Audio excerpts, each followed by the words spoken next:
శరన్నవరాత్రి మహోత్సవాలలో దశమ దివసం 10వ రోజు. ఈరోజు శ్రీశైలంలో వనదుర్గగా అమ్మవారు వెలిసి ఉన్నారు. పులిహార నివేదన చేయాలి. అలాగే ఈవేళ చక్కగా కుమారీ పూజలో 10 ఏండ్ల బాలికను సుభద్ర అనే పేరుతో కుమారీ పూజ చేసుకోవాలి. అలాగే సువాసిని పూజ కూడా ఈవేళ చేసుకుంటే చాలా మంచిది అని చెప్పారు. విశేషమైనటువంటి ఈరోజు 10వ రోజున మహిషాసురి మర్ధనిగా దుర్గాదేవి మహిషుడు అనేటువంటి రాక్షసును సంహరించి మహిషాసుర మర్ధని అయింది. అది ఎలాగో చూద్దాం. మహిషమస్తక నృత్త వినోధిని స్ఫురనన్మని నోపురమేకల జనన రక్షణ మోక్ష విదాయిని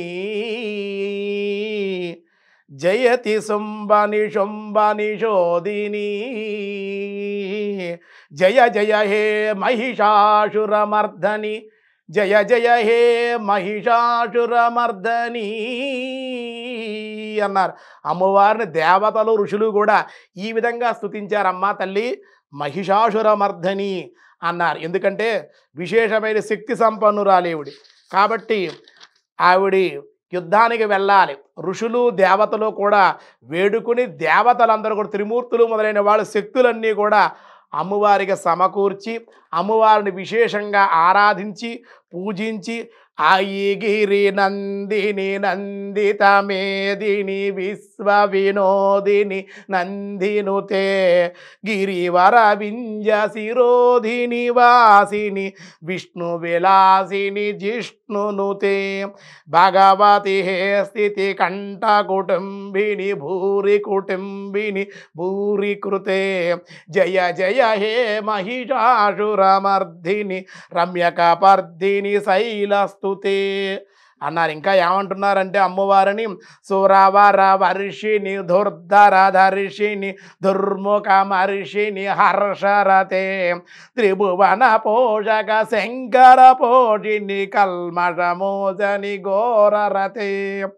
ధనుజని రోషిని తిది సుతరోషిని దుఃఖ నివారిని సింధునుతే జయ జయ హే మహిషాసురమర్దిని రమ్యకపర్దిని శైలస్తుతే. ఓ తల్లి హిమగిరిని సంతోషపెట్టే గిరిజాపుత్రిక శైలపుత్రిక భూమాత సంతోషపెట్టే భూమాత సంతోషపెట్టేదాన్ని భూభారాన్ని తగ్గి దుర్మార్గులు నశింపజేయడానికి అవతరించినటువంటి ఓ జగన్మాత సృష్టించే క్రీడించే వినోదించేదానా గోపశ్రేష్ఠుడు నందుని యొక్క స్తుతింపబడేదానా పర్వతాలైన శ్రేష్టమైన వింధ్యాచల శిఖరము నివసించేదానా ఓ విష్ణుమాయమైన విలాసిల్లేదానా దేవేంద్రుని స్తుతింపబడేదానా ఓ భగవంతుని శక్తి నీలకంఠుని ఇల్లాలా జగమున పెద్ద కుటుంబం కలదానా ఈ జగత్తే నీ కుటుంబం కదమ్మా.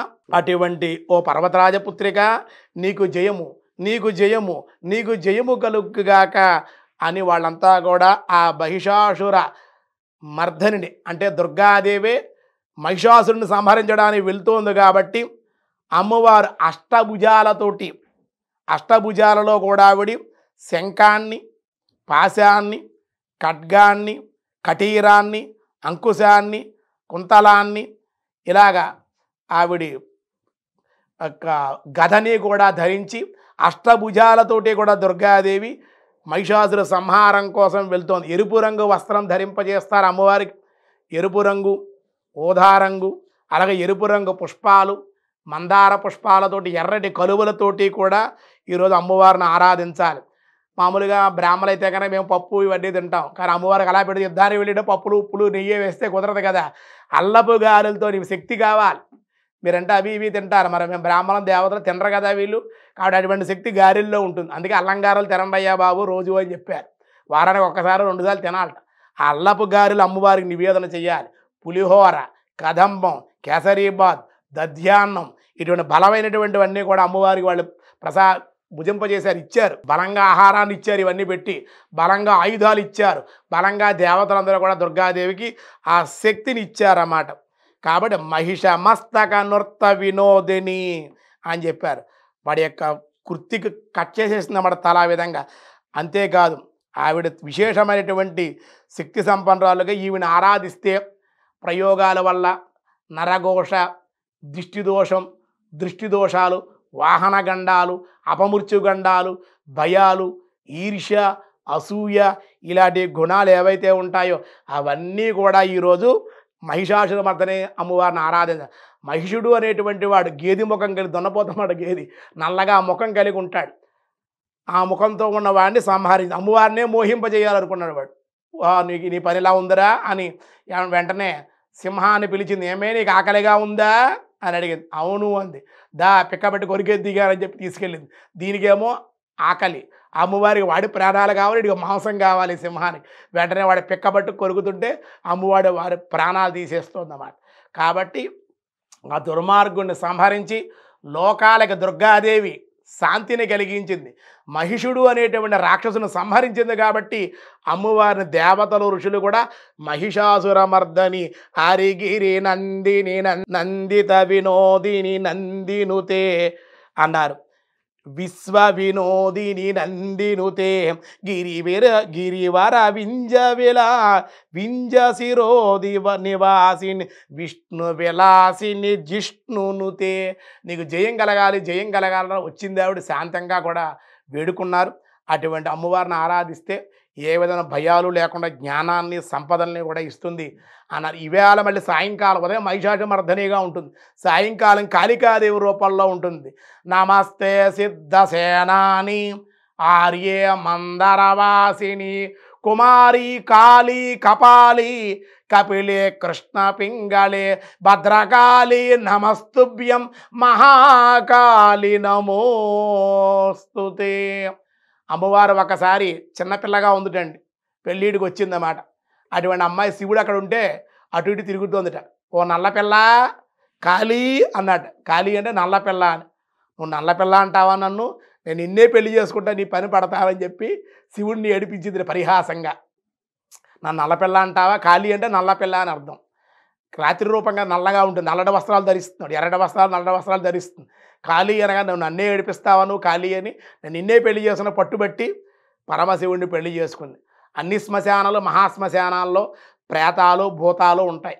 పరమశివుడు అక్కడ ఉంటాడు. మరి పాపం మన మీద అవి రాకుండా ఉండడం కోసం ఆయన కాపలాగా ఉంటాడు.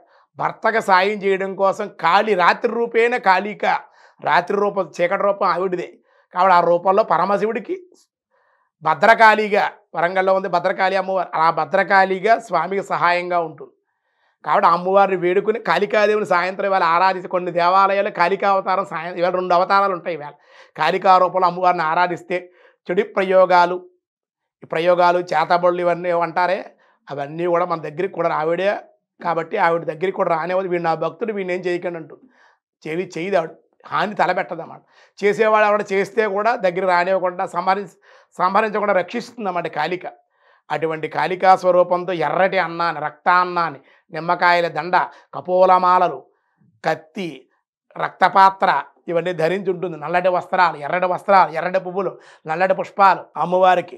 ఈ పులిహారలో పసుపు బదులు కుంకుమ వేసి నివేదన చెయ్యాలి, కదంబాన్ని నివేదన చెయ్యాలి, దాడిమీ పళ్ళు, దానిమ్మ పండ్లు, అలాగే దానిమ్మ పండ్లో తేనె వేసి నివేదన చెయ్యాలి. ఇలాగ అమ్మవారికి విశేషంగా నివేదనలు సలపాలి అని చెప్పారు.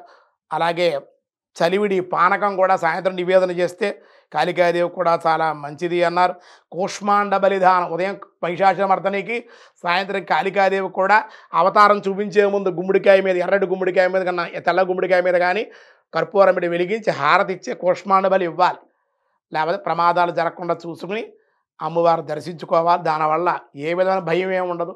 అలా చూస్తే మన భయాలు, మన రోగాలు, మన పీడలు, మన గ్రహదోషాలు కూడా తొలగిపోతాయి అని చెప్పారు. రేపే విజయదశమి, దసరా అంటారు. అందరికీ తెలియజేస్తూ ఉన్నాం. ఈరోజు మహిషాసురమర్దిని అవతారంలో ఆ మహిషాసురమర్దిని కాళికాదేవి అనుగ్రహం మీ అందరికీ కలగాలని, మీ అందరూ సౌభాగ్యంతో, సంపదలతో తొలతూగుతూ ఉండాలని మనస్ఫూర్తిగా కోరుకుంటూ ఉన్నాం భక్తివన్ తరపున.